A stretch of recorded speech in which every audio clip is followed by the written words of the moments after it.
عزیزان گرامی وقار، شب برات میں آج رزق کی تقسیم ہوتی ہے۔ ہمارے ناموں کے متعلق آج فرشتوں کو یہ بتایا جاتا ہے کہ فلاں بن فلاں اس سال یہ معاملات کرے گا، اس کے حصے میں اتنا رزق دیا جائے گا، اور پھر پتہ نہیں ہمارا نام مرنے والوں میں بھی لکھا جا سکتا ہے۔ آج ہمارے سال کی ایک کتاب بند ہو گئی، یہ رب ذوالجلال کی بارگاہ میں پیش ہو گئی کہ پچھلے سال اس بندے نے یہ سارے کام کیے ہیں۔ آپ کو بھی معلوم ہے، مجھے بھی معلوم ہے میں نے کیا کیا کیے، آپ نے کیا کیا کیے۔ اب آج کی رات صرف یہ احساس بھی ہو کہ بارگاہ الہی میں میری کتاب پیش ہوئی ہے پچھلے سال کی، میں نے کیا کیا کیا تھا سب فرشتوں نے بتا دیا۔ ویسے رب کو بتانے کی ضرورت بھی نہیں، مگر مولا فرشتوں کو گواہ بناتا ہے، تم بھی بتاؤ کہ فلاں فلاں بندے نے کیا کیا کیا ہے۔ پچھلے سال کا سب انہوں نے پیش کر دیا۔ اب رب تبارک و تعالیٰ کا حکم نازل ہو رہا ہوگا کہ یہ بندہ جس نے پچھلے سال یہ تمام کام کیے، اب اگلے سال اس کے یہ معاملات ہیں، اس کے لیے اتنا رزق لکھو، اس کے لیے اتنی برکت لکھو، اور اس کو ذلیلوں میں لکھو، اس کو عزت والوں میں لکھو، اور اس کو زندہ رہنے والوں میں لکھو، اس کو بیمار لکھو، اور اس کے بعد اس کو مرنے والوں میں لکھو۔ یہ تمام معاملات آج رب ذوالجلال فرشتوں کو بتا رہا ہوگا۔ قدیر و جبار خدا کے فیصلے نازل ہوتے ہیں، اور فرشتے لے کر کل سے پھر ایکٹیو ہیں، وہ اپنی ڈیوٹی پر مامور ہیں۔ ہمیں یہ معلوم نہیں کہ ہمارا نام کن چیزوں میں لکھا گیا ہے۔ آج کی شب ہمیں برکت والوں میں نام ہمارا آیا ہے، بیماروں میں آیا ہے، یا پھر صحت مندوں میں آیا ہے، نیکیوں میں رہنے والوں میں ہمارا نام شامل کیا گیا ہے یا نہیں، ہم میں سے کسی کو اس بات کا علم نہیں۔ اور جب معلوم نہ ہو کر کے ہمارے اندر اکڑ اتنی ہے، ہم غرور اور تکبر کے ساتھ زمین پر ایسے چلتے ہیں جیسے لگتا ہے کہ جنت ہمارے لیے واجب ہوگی، جنت تو ہماری ہی ہے۔ میرے عزیزو، خوف کرو بارگاہ رب العزت کے فیصلوں سے۔ قرآن عظیم میں رب تعالیٰ فرماتا ہے ان بطش ربک لشدید، بے شک تمہارے رب کی پکڑ بہت سخت ہے، اور اس کی پکڑ جب سخت ہوتی ہے تو سب سے بڑی پکڑ تو یہ ہے کہ وہ ایمان چھین لیتا ہے۔ جس سے وہ ایمان ختم کر دے اس کے لیے سب سے بڑا عذاب ہے اللہ کا۔ ایمان کی دولت کسی سے چلی گئی تو خدا کا سب سے بڑا عذاب اس پر آیا ہے، رب تبارک و تعالیٰ اسے ہمیشہ کے لیے دوزخ لکھ دیتا ہے۔ حدیث پاک میں ہے شب برات ہو کہ شب قدر ہو، یا پھر مرنے سے پہلے بھی ہو، مشرک اگر ہوا، کافر اگر ہوا، ایمان نکل گیا تو اس کی بخشش تو ہو ہی نہیں سکے گی، بلکہ قیامت کے دن ان کے متعلق فرمایا گیا، سنو جن کی کفر پر موت ہوئی، جو کافر مرے دنیا میں، قیامت کے دن حساب کتاب کے بعد دوزخ میں ڈالے جائیں گے۔ دوزخ میں ڈالنے کے بعد دوزخ کی ہولناکیاں جب انہیں نیچے طبقے میں لے جائیں گی، ہر طرح کے عذابات کا سامنا ہوگا، اتنے سخت عذاب۔ اللہ اکبر، دوزخ کا سب سے ہلکا عذاب کیا ہے؟ حدیث پاک میں حضور پاک صلی اللہ علیہ وسلم ارشاد فرماتے ہیں آگ کی جوتیاں پہنائی جائیں گی، انگار کے جوتے پہنائے جائیں گے، جس کی وجہ سے اس کا بھیجا پک کر کے ابل رہا ہوگا۔ یہ دوزخ کا ہلکا عذاب ہے، منیمم کسی کو اگر دیا جائے تو یہ ہلکا ہے۔ پھر جس کے لیے اللہ نے فرمایا عذاب علیم، عذاب عظیم، دردناک عذاب، بڑا عذاب، وہ مولا ہی جانتا ہے کہ کیسے کیسے عذاب دوزخ میں۔ سنو، جس کی کفر پر موت ہوئی دوزخ میں ڈالے جائیں گے۔ جو دوزخ کا دربان ہے، فرشتہ حضرت مالک رضی اللہ تعالی، حضرت مالک یہ فرشتے ہیں علیہ السلام، وہ دربانے دوزخ ہیں، دروازے پر ہوں گے، یا جتنے دوزخی ہیں چیختے رہیں گے، چیخ لگاتے ہیں، اتنا پکارتے ہیں کہ ہماری طرف توجہ کرو، ہماری طرف توجہ کرو۔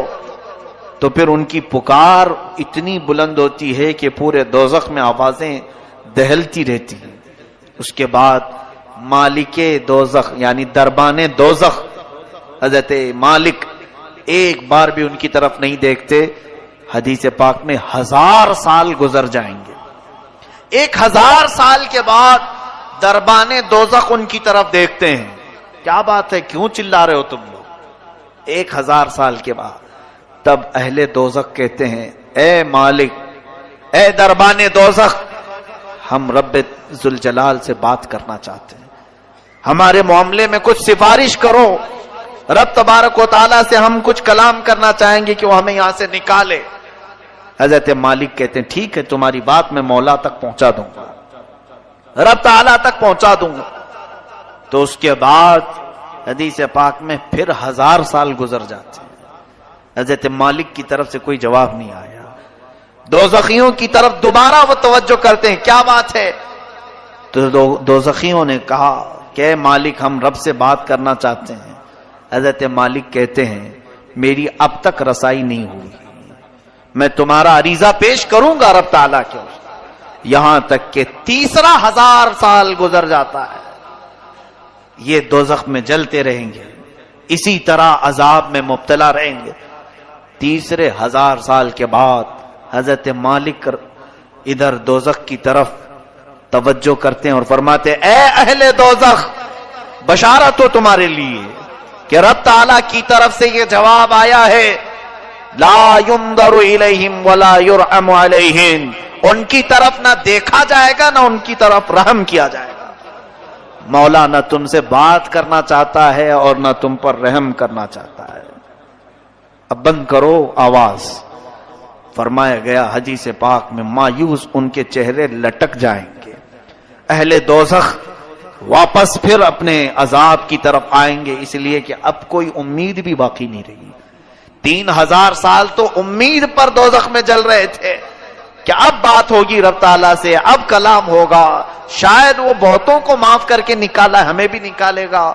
لیکن جواب یہ آیا کہ یہ سب اب جو موجود ہیں یہ کفر کی حالت میں مرے ہوئے ہیں, یہ شرک کی حالت میں مرے ہوئے ہیں.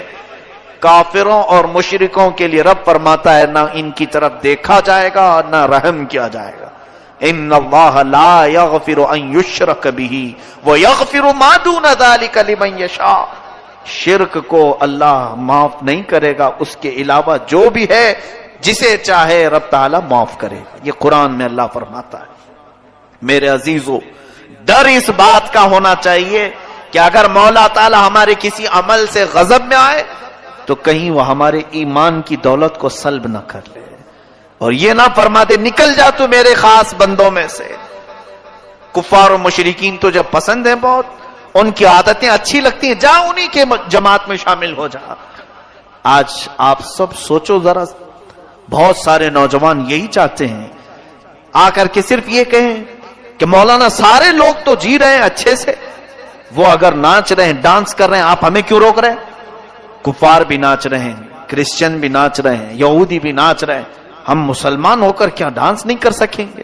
ٹھیک ہے, تمہارا سوال یہ, دنیا میں سارے لوگوں کو شراب پیتے ہوئے دیکھا, ہم آپ کو منع کر رہے ہیں تو برا لگا. یہ دنیا کا فیشن ہے, آپ نہیں سمجھ سکو کہ آپ پرانے لوگوں میں سے ہیں. ہم نئے زمانے میں زندگی گزارنا چاہتے ہیں, ہم کچھ ماڈرن بننا چاہتے ہیں. فلمی ایکٹروں کو دیکھ کر ان کی طور طریقے کو اپناتے ہوئے نکل پڑے اور پھر یہ سمجھا کہ ہم ایک نئے راستے پر چل رہے ہیں.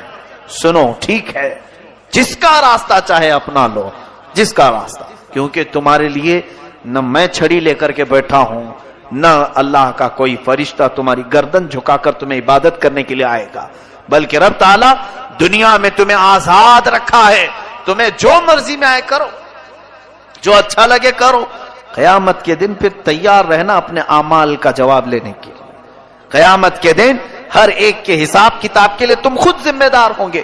آج میں ان نوجوانوں سے کہتا ہوں جنہیں کفار و مشرکین اچھے لگتے ہیں, جن کو لوگوں کے ہاتھوں کے شراب کی بوتلیں پسند ہیں, جوئے خانے, شراب, تاش کے اڈے, یہ سب بہت اچھے لگتے ہیں جنہیں, اور پھر یہ فلمی دنیا کے تمام تر ظالم دجال قسم کے خرافات مچانے والے اور پورے گھروں کو تباہ کرنے والے ایکٹر انہیں پسند ہیں, ان کے ساتھ ہو جاؤ, کوئی بات نہیں, تمہیں مبارک ہو. قیامت کے دن کہا جائے گا جن کے ساتھ تو دنیا میں رہنا پسند کرتا تھا, آج ان کا ہاتھ پکڑ, وہ جہاں جا رہے وہیں چلا جا, آج وہ جہاں جا رہے وہیں چلا جا. وہاں سے ہاتھ چھڑا کر کے تم تو بھاگو گے، نہیں میں تو رسول اللہ کا امتی ہوں، میں میرے آقا کے پاس آؤں گا، میں اپنے نبی کا نام لیوا ہوں۔ سنو حدیث پاک میں یہ دوڑتا ہوا آئے گا، امتی تو ہے۔ حضور اکرم صلی اللہ تعالی علیہ وسلم کے قریب آتے ہی حضور پاک سے عرض کرتا ہے رو کر کے چلا کر کے، مجھے فرشتے دوزخ کی طرف کھینچ رہے ہیں، بچا لیجیے۔ نبی کونین صلی اللہ تعالی علیہ وسلم کی طرف سے جواب آئے گا تو کون ہے؟ بلکہ اس آقا کی عادت مبارکہ یہ ہے، فرماتے ہیں میں بھرے مجمع میں بھی اپنی امتیوں کو پہچان لوں گا، کروڑوں کی تعداد میں پوری امتیں وہاں ہوں گی، مگر اپنی امت کو میں ضرور پہچانوں گا ہزاروں کی لاکھوں کی بھیڑ میں بھی۔ یہ بھی حدیث پاک میں۔ لیکن ایک حدیث میں یہ ایک بندہ آئے گا اور حضور اس سے پوچھیں گے تو کون ہے؟ کہے گا حضور میں آپ کا نام لیوا، میں آپ کا امتی ہوں۔ اللہ کے حبیب صلی اللہ علیہ وسلم فرماتے ہیں مجھے تو نہیں اس بات کا علم ہے، تو دنیا میں کسی اور کو پسند کرتا تھا، جا آج اس کو پکڑ لے، وہ جہاں جائے چلا جا۔ آج میں یہی کہنا چاہوں گا، میں آپ کے اوپر کوئی سختی کا معاملہ لے کر کے نہیں آیا ہوں، آپ کے پیچھے پیچھے گھومتے ہوئے محلے بھر میں نہیں آ رہا ہوں۔ میں آپ کو تو یہاں سے ایک میسج دینا چاہوں گا، تمہیں جو چیزیں اچھی لگیں کرو، لیکن قیامت کا منظر یاد رہے، میدان قیامت یاد رہے۔ بس اتنے کام کرو کہ رسول اللہ کی بارگاہ میں منہ دکھانے کی ہمارے اندر نوبت یعنی کیفیت باقی رہ جائے، حضور کو منہ دکھا سکیں، عرض تو کر سکیں کہ آقا نفس کی شرارتوں سے بہک تو گیا تھا لیکن محبت دل میں آپ کی رکھتا تھا، حضور آپ کی سنتوں پر مر مٹنے کا جذبہ تھا، شرارت نفس نے مجھے بہکایا ضرور تھا۔ اے میرے عزیز و غلاموں، ان کو چھوڑ کر نہ ہماری دنیا ہے، اس رسول کو چھوڑ کر نہ ہماری قبر ہے، اس نبی کو چھوڑ کر نہ ہماری حشر ہے، کچھ بھی نہیں ہے۔ رسول کریم صلی اللہ تعالی علیہ وسلم سے دور ہو کر ہماری کون سی زندگی ہے؟ آج کی رات اگر یہ احساس نہیں جاگا تو پھر بیکار ہے ایسی ہزار راتیں ہیں، پھر بیکار ہے ایسی زندگی بھر بار بار آنے والی راتیں ہیں۔ آج بعض لوگوں کو ایسا لگتا ہے یہ رات تو آج روڈ پر ناچنے کی ہے، ایک دوسرے کو گالی گلوچ کر کے باہر کھیل کود کر پوری رات گزارنے کی ہے، ادھر مؤذن فجر کی اذان دے رہا ہو، ادھر لوگ بستر پر جا رہے ہیں۔ یہ آج کی رات کا تماشا لوگوں نے بنایا ہے۔ پٹاخے اڑاؤ، قبرستان جاؤ تو کہا مار کے ہنسو، اور اگر کسی کے ہاتھ میں بائک آئے تو ایسے اڑاؤ کہ کئی لوگ اس میں حادثوں کے شکار، کئی لوگ اس رات میں لوگوں کو تکلیف دینے کا ذریعہ بنتے ہیں۔ سنو، آج کی رات فرشتے بھی اترتے ہیں، بے حساب ان گنت تعداد میں فرشتے۔ تم جس وقت اس طرح سے اڑا رہے ہو سکتا ہے ہم سے تمہیں ڈر نہیں لگتا، اللہ کے وہ ملائکہ تمہارے ہر کام کی گواہ بنیں گے۔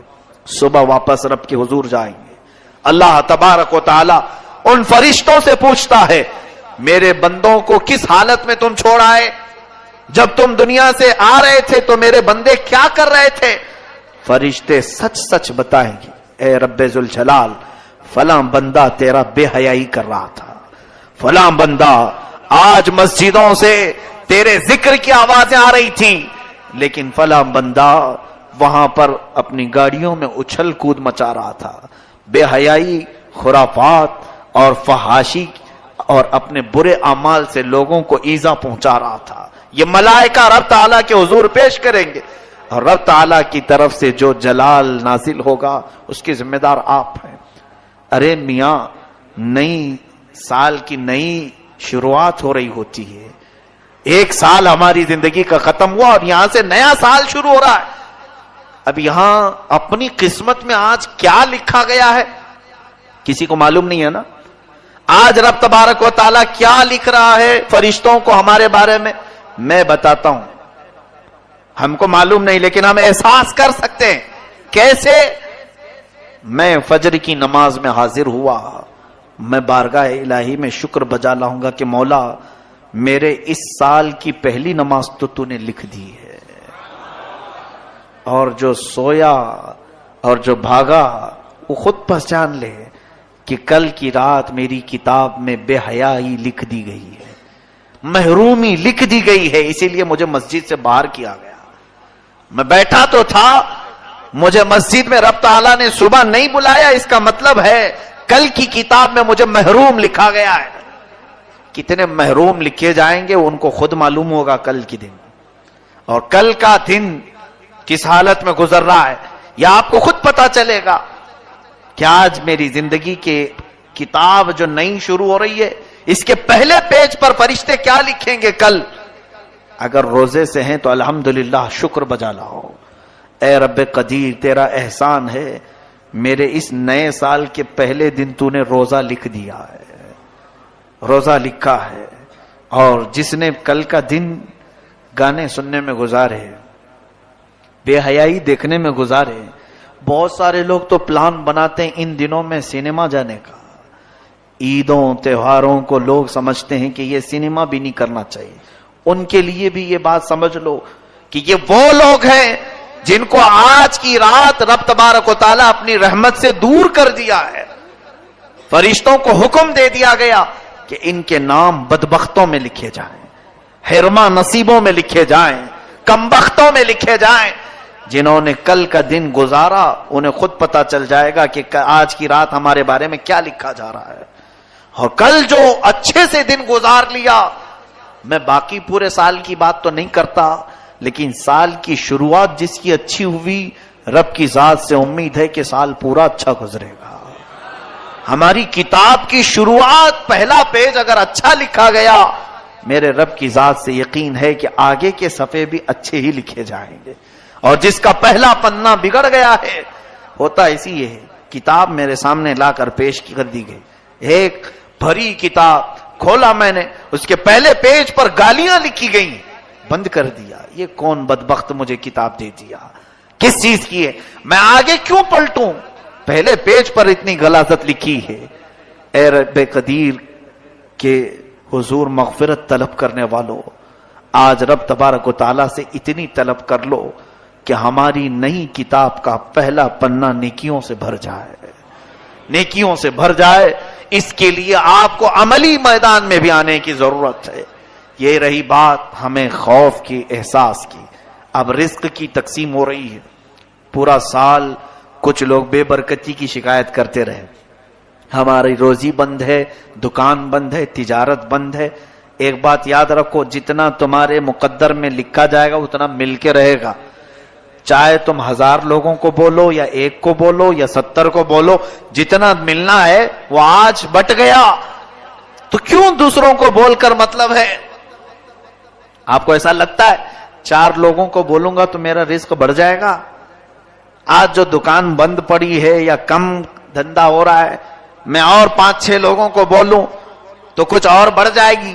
تمہارے حصے میں جو لکھا گیا آج کی رات وہ اگلے سال تک تمہیں مل کر رہے گا. لو لگاؤ اور اس رب ذوالجلال کی طرف، ملے تو اس کا شکر ہے، نہ ملے تو اس کے دربار میں دعا ہے. لوگوں سے ہمیں کچھ بھی نہیں ہوگا. ما یفتح اللہ للناس من رحمت فلا ممسک لہ وما یمسک فلا مرسل لہ من بعد. اللہ فرماتا ہے اللہ نے جن انسانوں کے لیے اپنی رحمت کے دروازے کھول دیے اسے کوئی بند نہیں کر سکتا. وما یمسک فلا مرسل لہ. اللہ فرماتا ہے اور جس کے لیے رب نے بند کر دیا کوئی نہیں کھولے گا. چاہے کوئی بابا ہو، کوئی کسی طرح کا عامل ہو، کسی کی بند روزی کو اگر رب نے بند کر دیا تو کوئی نہیں کھولے گا. یہ یقین رکھ کر کے چلو، ہمارے حصے میں آج جو رزق بٹ رہا ہے وہ ہمیں اتنا مل کر رہے گا. لوگوں سے شکایت نہ کریں.